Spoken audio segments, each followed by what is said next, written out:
Are we good to go? Yes. Hello, everybody. Welcome back after the lunch to the sessions. We are going to have a 45-minute session that will be a little bit different, probably, from the coding exercises and that you've seen so far.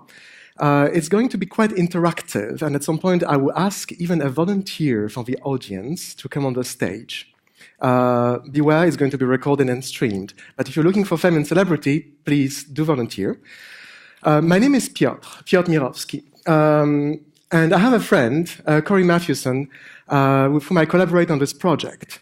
He actually lives in Edmonton, in Alberta, in Canada. He's a PhD student in reinforcement learning at the University of Alberta.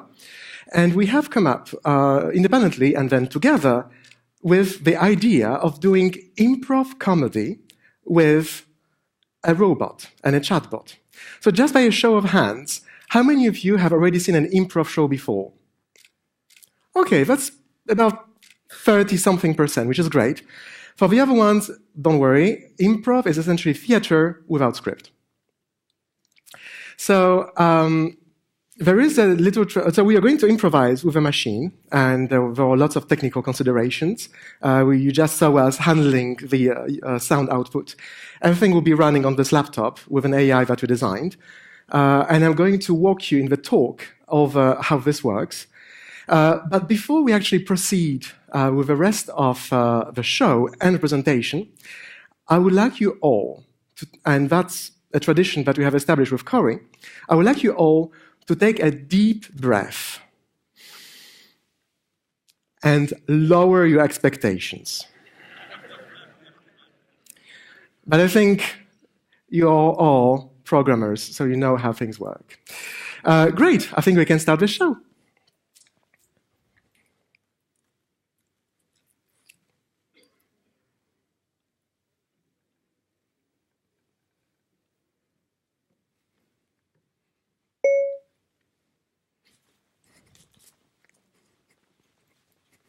Hello, my name is Albert. Hello. I am a research scientist in artificial intelligence. I've been doing this for 15 years. And also, as you may have noticed, I have a little bit of a French accent and even a hint of a Polish accent when I speak. So technically, that makes me a foreign expert. I hope you don't mind. So some people in England do, where I come from, and I heard that people in Belgium might mind as well for different reasons, but let's not get into that. Okay, we are going to do an improv show, including an artificial intelligence, and we are doing this because many people have lots of concerns about artificial intelligence. I have to say, I am concerned as well. In the last year and a half, I've seen how the rate of growth of artificial intelligence has been outpaced by the rate of growth of natural stupidity. We've had a lot of that on 23rd of June, 2016, and then on 8th November, 2016, and we just keep breaking no return points. It's a bit scary. I really like doing improv, and I've been trying to find people to do improv with me. I haven't heard back much from them, but one person has replied. His name is Corey Matthewson, and also, when he's not there because he's physically away, what I did is that I built a little robot called A.L.Ex. This is Alex. He says hello. A.L.Ex is actually an acronym for Artificial Language Experiment. And it's also a gender-neutral name, which is very convenient because it's a machine. It's it. A.L.Ex is actually trained on dialogue from 100,000 movies. That's quite a lot. It goes from 1902 until 2016. And those movies can be quite different. Some of them can be very deep and profound, like The Deer Hunter or The Decalogue. And other movies are a bit different, like Deep Impact or Deep Throat. So they may contain politically incorrect dialogue, so you might understand that I wanted to place some filters on top of that. It might be useful. I don't want it to say anything incorrect because I am a scientist, not a politician. So before we start our improv show, I need to warm you up because you've been sitting all day listening to lectures. So I'm going to ask you for suggestions. And before that, I need you to all shout on the count of 3 your first name. 1, 2, 3. Alex. And Albert. And now, on the count of 3, can you all shout your favorite food? 1, 2, 3. Pizza. We all know that we like pizza because it's convenient. It comes in boxes that maintain the heat for long nights spent coding. And finally, on the count of 3, can you all shout something you would tell to a loved person? 1, 2, 3. I'm sorry, I didn't hear very well. Can you shout it louder? 1, 2, 3. Can this section shout something? 1, 2, 3. Thank you. I don't get to hear that very often. So, okay, I think we're ready to go. And now we can ask Alex to actually ask for a suggestion of you. Oh, if you may have noticed, this is the output of the speech recognition. It's very good, right?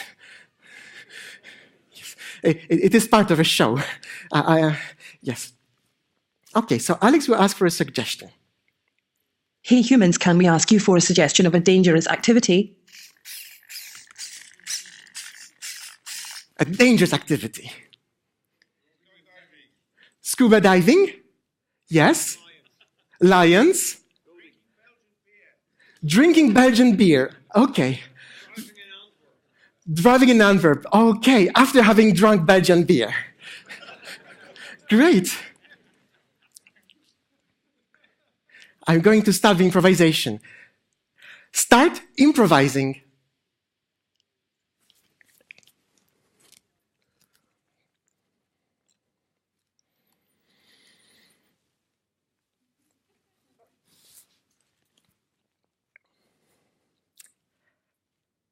Hey, Stacy.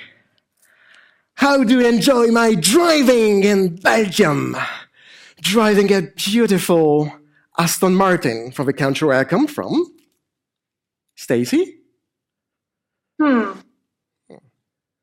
admiring of my skills. I know. You think that somebody one day would replace me with a self-driving car? With a robot? I don't think so. I'm the most skilled driver on this side, even if I drink. Are you comfortable, Stacy? I'd like to leave with the rest of the evening. Sorry, but you're still single in the bathroom.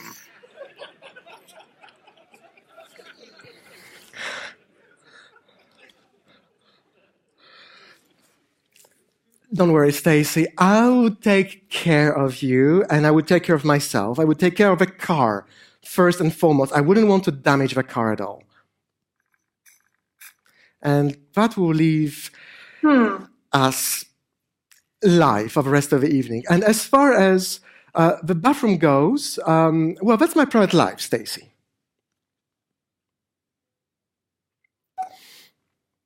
I'll be afraid. If I beg you to forgive me, I will not be able to make it. Don't worry, Stacy. Come on. Come on. You will make it. I have everything under control. I mean, I do like, and I do sound as if I was completely, careless, but I'm not. I'm a trained and skilled driver. Oh, everything is under control.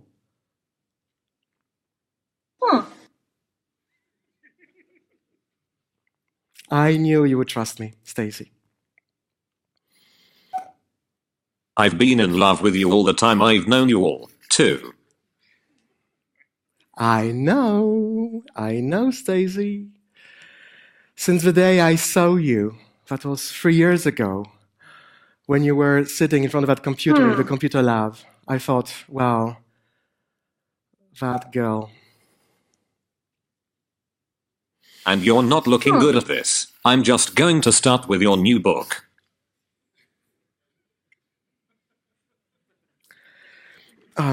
My new book.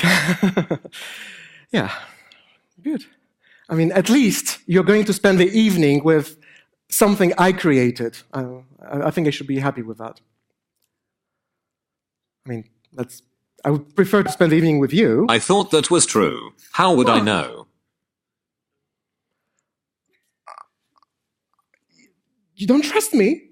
Come on, I've always wanted to spend that evening with you. That's why I took you for this riding tour of Antwerp. It's just the two of us together and the traffic jam. Why do not you have a drink with me? I've never heard of it. Well, Antwerp is a city in Belgium. It's a beautiful city that has a beautiful city center. And I thought that I wanted to just drive you around. Well, technically, I probably need to leave the car in the parking.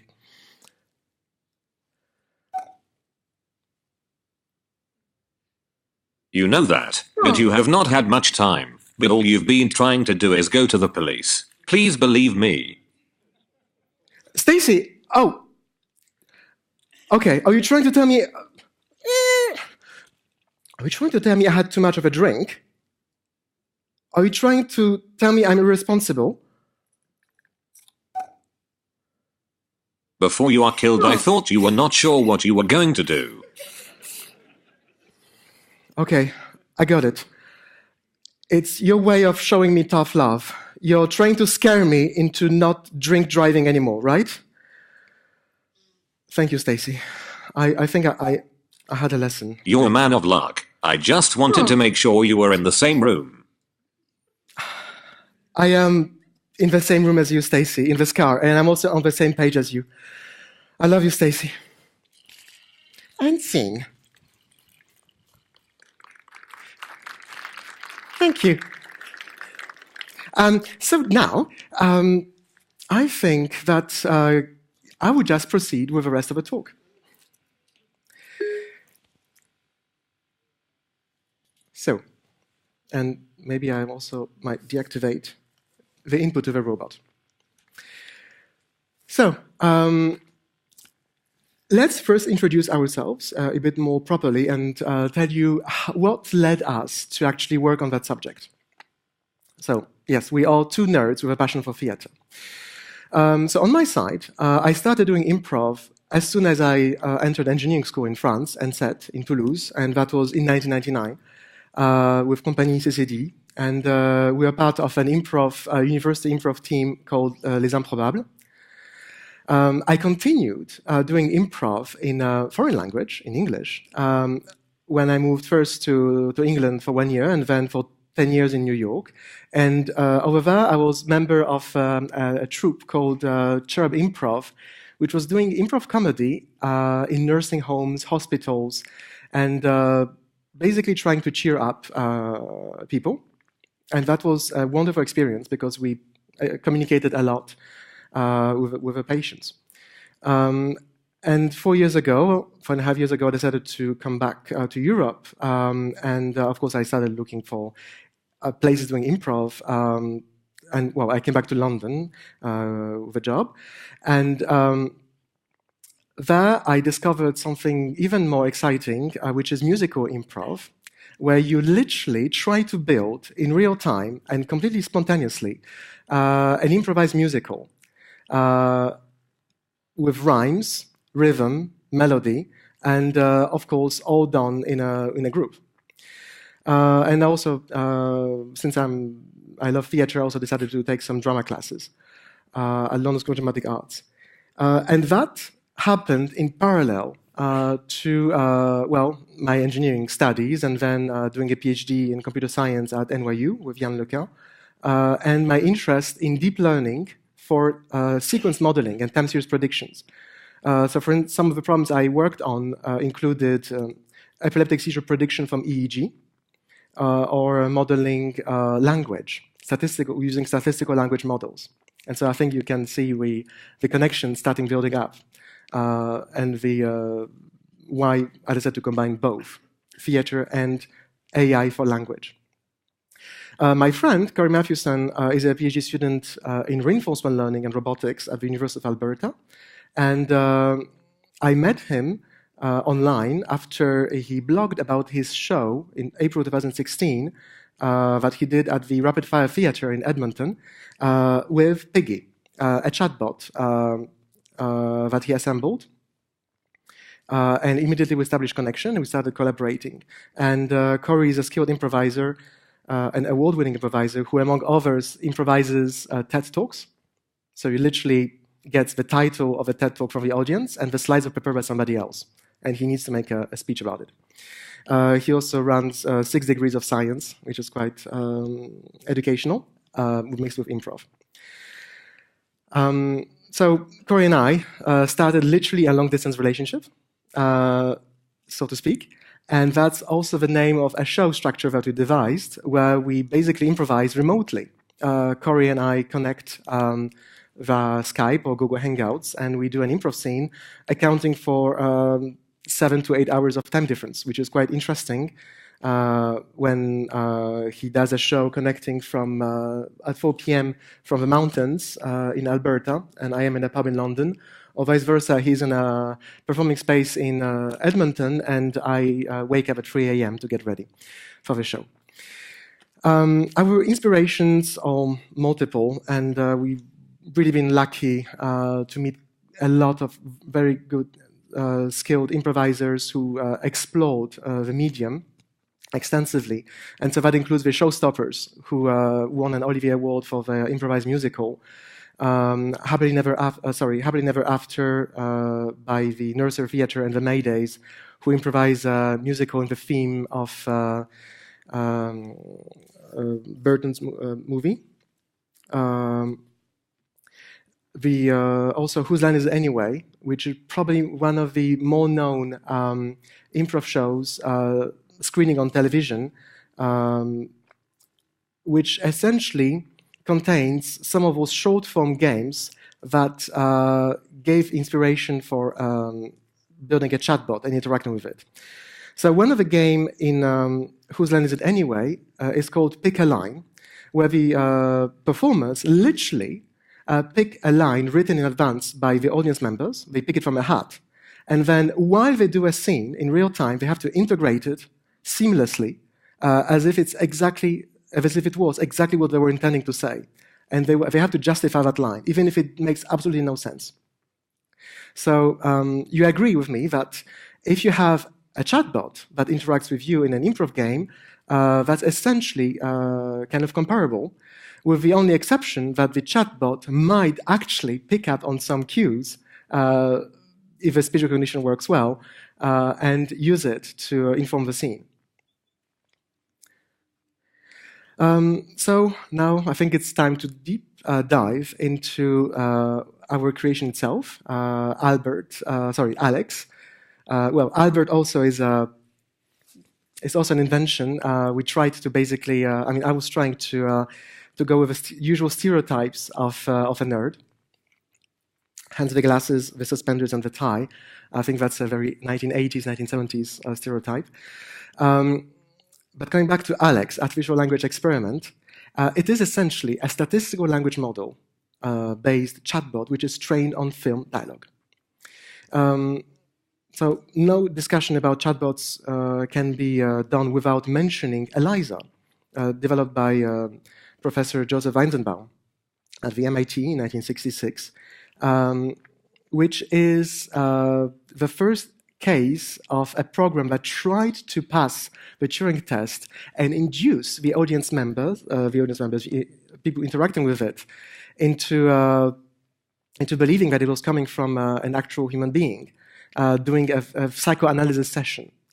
And here I copy-pasted examples of, snippets of the code. The total code length of ELIZA is maybe 200 lines, and the bulk of it consists literally in substituting you by I and I by you.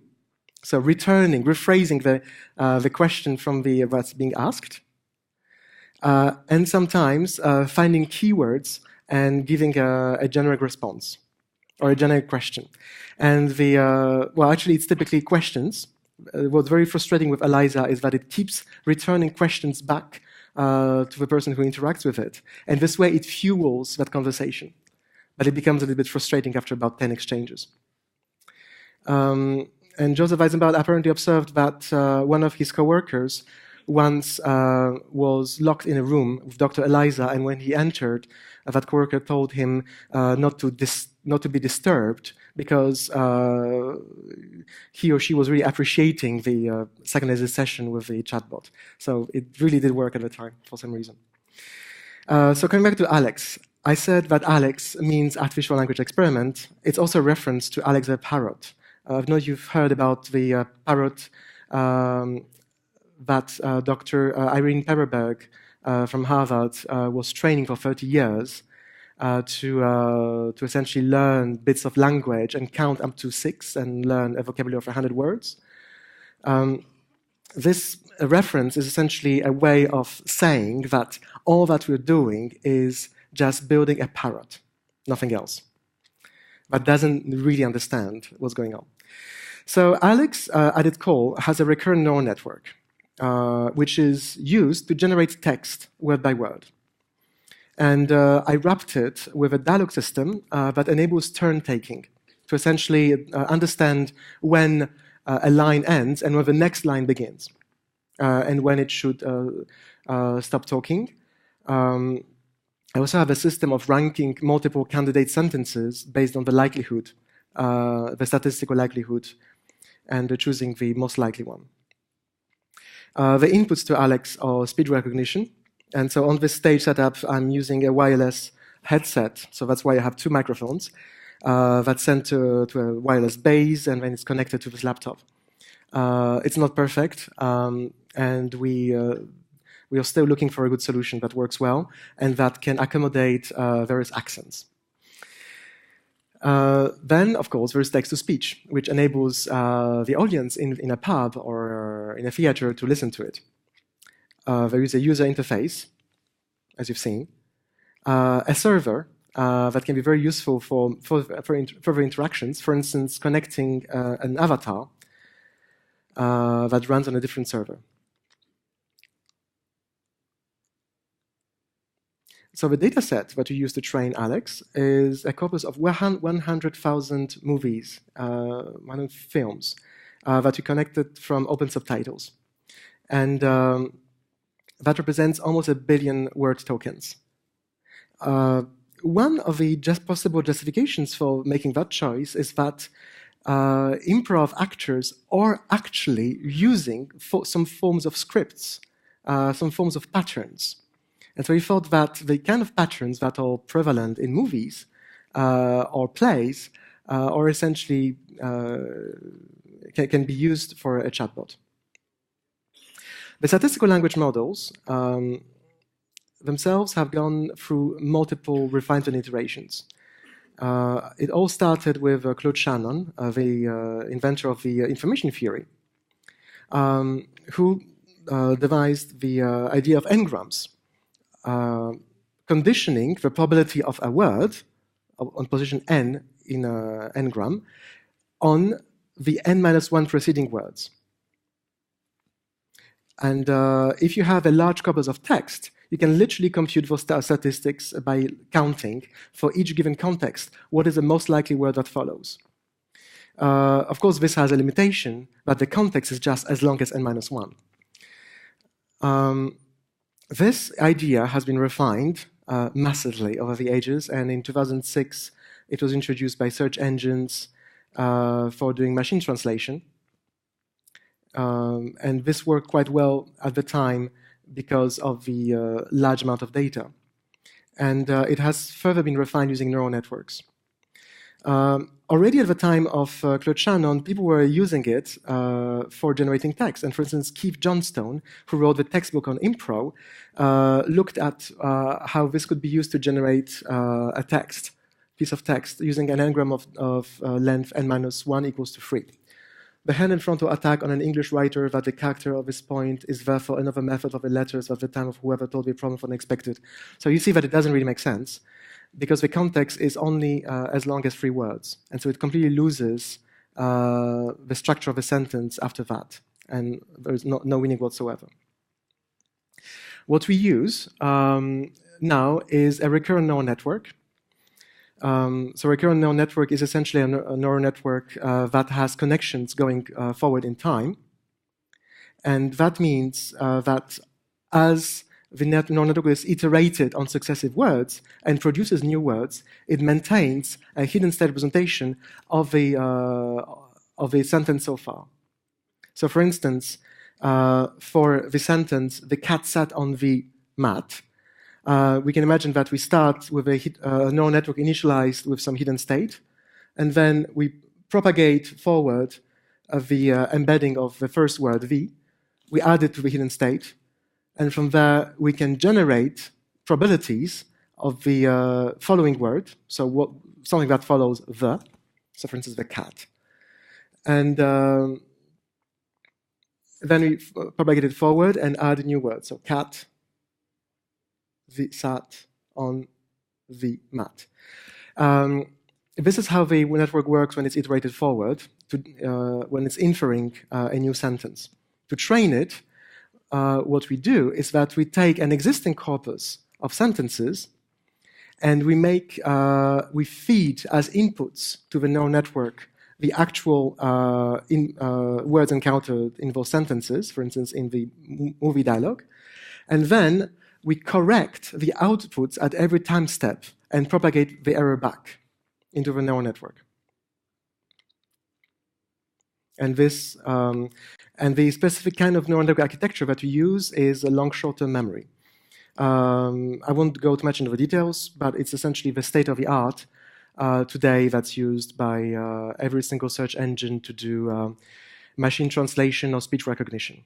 And the advantage of long short-term memory is that it has additional mechanisms for the neural network not to forget information over time and to handle longer contexts. But of course, this is not enough to actually help to generate good candidates. So one thing that we added was using topic models. Topic models are just statistics of words that can be found in different documents. And for instance, and this is a totally unsupervised algorithm. You specify at the beginning the number of topics that you want, and it produces then collections of words corresponding to the most likely words given that latent topic, which is discovered by the algorithm. And if you look at those 4 topics, for instance, topic 6, homicide, defendant, prosecutor, NYPD, forensics, unsure, it looks like it corresponds to a topic of associated with police detective stories. And then this following topic, samurai, sensei, yakuza, Naruto, Yoko, Honda. Okay, that's most likely a samurai movie, etc. And those topics are used as an additional input, conditioning the neural network that we use. And this helps essentially to generate words within a domain. And if I say, for instance, at the beginning of an improv, something about pirates or ships, it's more likely to sample from vocabulary corresponding to sea and battle. And we use a vocabulary of about 100,000 words. So we also added this physical avatar, which is essentially an off-the-shelf robot that we bought at Easy Robot. It has 16 servos, and we control the angles. And to summarize, for this part, I would say that it's a personal do-it-yourself project that's quite fun. We do rely on state-of-the-art research, but it's not research per se. We used as implementation language JavaScript, C#, that's for the front-end interface, and the neural networks are in Lua and Torch. We use some Python code for processing the data set. And of course, we had to train it in the cloud on a powerful GPU machine for a month. And I would encourage you to try this at home using Python and TensorFlow, which have very good tutorials on how to build language models. So when and where? Well, we've been performing at various places. I started performing in July 2016 at a pub in London, and was at some point lucky to perform at the British Academy during an evening on love, sex, and marriage with a robot. We had dating scenes with a robot. Corey and I decided to challenge ourselves, and we went for this transatlantic artificial intelligence show, Binary 2, where we used 2 different projections and 2 different laptops. He was connecting from a different theater. He had his own audience. And so there were 2 audiences watching simultaneously 2 shows live streamed with 2 robots performing. It was absolutely mad, and I would give you some more details after that. And we met physically, Corey and I, at Edinburgh, at the Fringe Festival, which is the largest performing arts festival in the world, where we are at last physically on the same stage. And we've been also going over Fringe festivals after that. So maybe I can show some highlight. Aye, there in the sky, the sun, and in front of it crosses the moon. And around the moon you see the sweet ring of the sun. Why, look right at it, for it brings you good luck. The enlightened one. He communicates with the pagan gods in the sky, and he sends us signals. We know we should be afraid of a thunder, but we should not be afraid of the sun. Of course. And the moon. Of course. And any If other... you do not come to the moon tomorrow, we can see the sky once and for all. Yes. If we can't make it to the moon tomorrow, at least we'll be able to see the sky. Well, thank you very much, Enlightened One. You've taught us so much. One day we'll make it to the moon if this planet is not to be our last. Why, it would make sense that that one is our next. It is the sky and the moon of the universe, the sun, the sun. The sun. The sky, the moon, and the universe. The sun. The sun. The sky, the moon, and the universe. The sun. The sun. The sky, the moon, and the universe. The sun. The sun. And sing. Voilà. So there is a lot of justification going on. Oh, There. how do I skip that thing? Yes. So now the question is why we're doing this. Well, to make fool of ourselves, that's one thing. The other one is we always should do the most obvious thing. That's our personal philosophy. And my personal inspiration for doing this is the Exquisite Corpses, or so-called Cadavres Exquis, a game played by the Surrealists. That game consisted in Yves Tanguy, Marcel Duchamp, Jacques Prévert sitting around a table and writing one word or one sequence of words and giving that piece of paper to somebody else who would read only that, then write on another piece of paper another word, then give that piece of paper to a third person, and so on. And so essentially, it could be seen as a bigram of used to generating sentences. And for the artists, that was a way of expressing something going in the collective subconscious. And the most famous example of this is Le cadavre exquis boira le vin nouveau. The exquisite corpse will drink the new wine. Which is nonsensical, but there is something beautiful in it. And an example of a visual cadavre exquis. So as I said, improv is about doing the most obvious thing. And it's surprisingly hard because typically when people try to do improv, they try to be funny on the stage, but actually it's much better if they not try to. And the typical behavior to adopt is to essentially overcome any social fears and just let oneself go. And Keith Johnstone, again, had this very great sentence: I began to think of children not as immature adults, but of adults as atrophied children. Or Jill Bernard said, know that you knew how to do this when you were 6 years old. Other stuff just got in the way. Another bit of inspiration came to me when I was working on this, working on search query autocompletion for a search engine. And so when you think about it, if you start typing the first letter, I, the search engine may suggest Instagram, ITV Player, Indeed, iPlayer. So the most likely suggestions given no context. And then as you type additional letters, it restricts, it makes the context more obvious and it restricts the choice of possibilities. And then those most statistically likely answers or impossible suggestions or impossible quiz, in Pettigo, that's a game, I guess. Imperial War Museum, Imperial College London. Well, I did that search from London. And then Improv, it might suggest Improv Classes London, Improv Everywhere, Improv Comedy. So the search engine essentially uses a statistical language model, or just a statistical tree, to suggest the most obvious, which means most relevant, query given the context. That is the query prefix, the location, time of day, the previous searches sometimes. And improvisers do essentially the same thing. They just listen to the cues that are there on the stage when they perform. And that cue can be anything that is said by the other person. It can be something that somebody said much earlier. It can be reincorporation, it can be body language, theory of mind.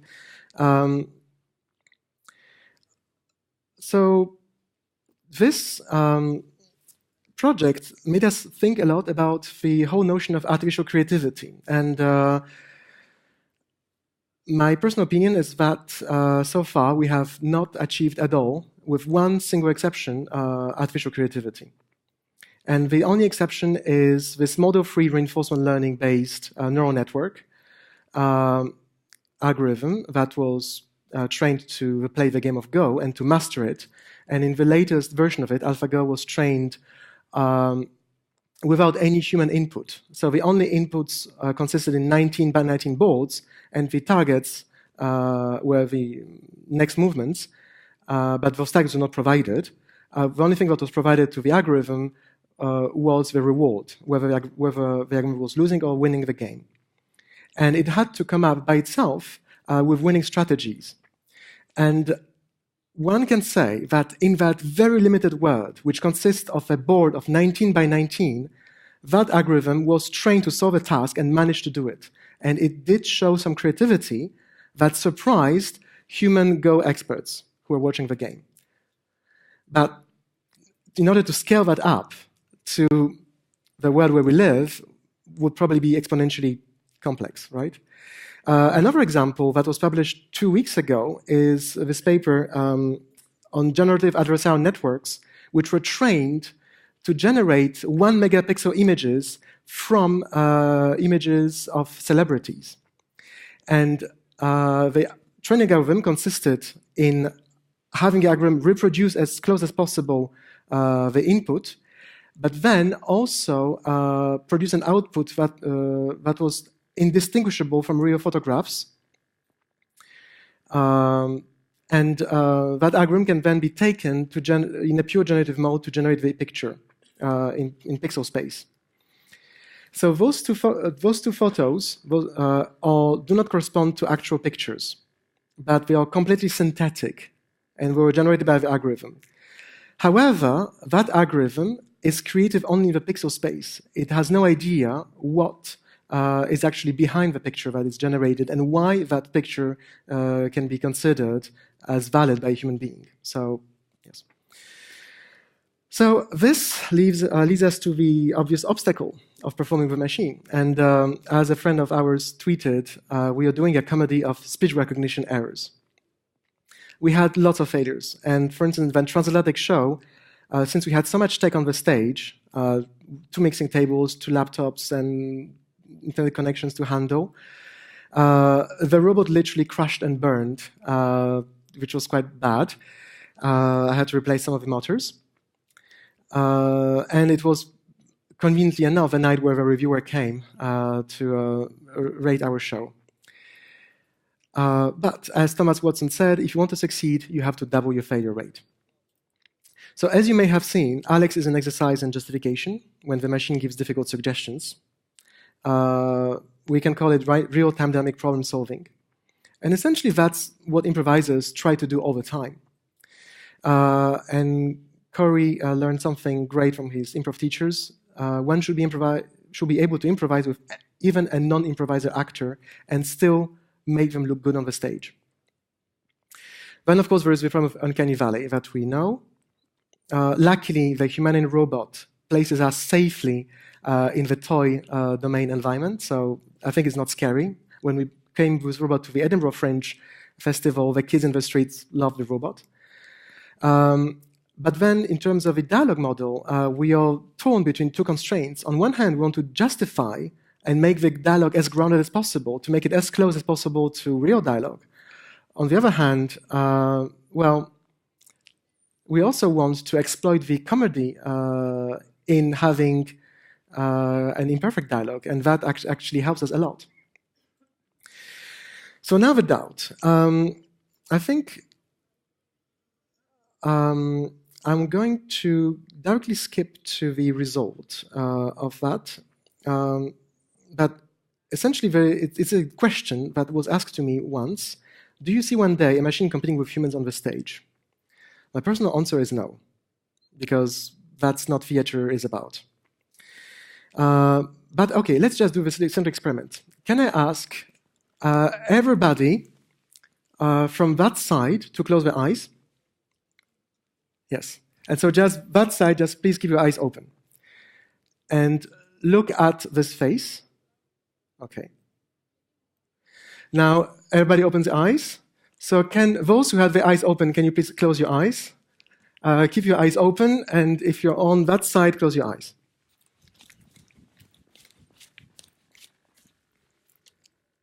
Look at the face. And finally, those who never had the eyes open, please open your eyes, and everybody else closes the eyes. Look at the face. So, what did you think of the face? Was the face sad? Was the face happy? Was there lust expressed? No, you're sleeping. Okay. Never mind. So Lev Kuleshov found this very disquieting effect that essentially the same face being shown in different contexts seemed to express different emotions for the observer. And that was, of course, used because the perception of the actor's emotion on the screen depend on the sequence. And that's used for montage. But the question is that really it? Could humans be fooled by synthetic actors? Well, I actually don't think so. Because acting is more than just the appearance of pixels on the screen.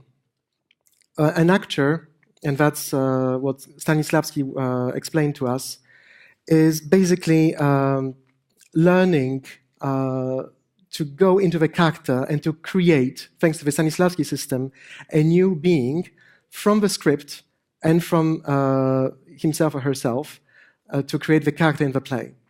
And that means that the character incorporates their own emotional memory and maybe doing some animal work, and they do it in such a way that everything for them becomes instinctive. And at the end of the day, they express essentially something true about themselves when they act on the stage or on the screen.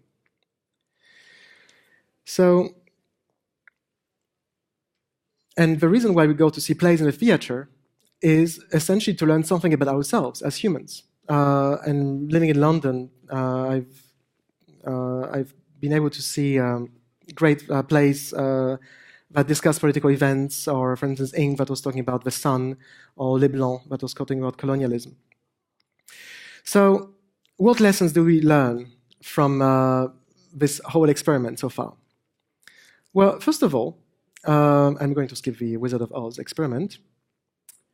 First of all, what we learned is that technology can be used as creative constraint.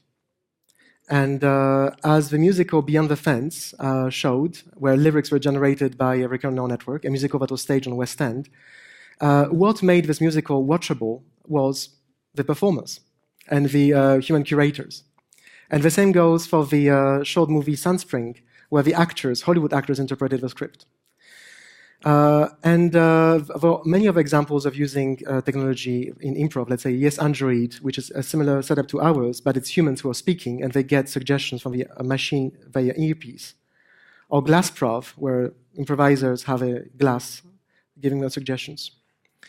Essentially, AI can be used to generate narratives, and the human in the loop can use it to build a very beautiful narrative. And we've seen, for instance, an actress playing on stage in Edinburgh with a Siri, an iPhone with a Siri assistant.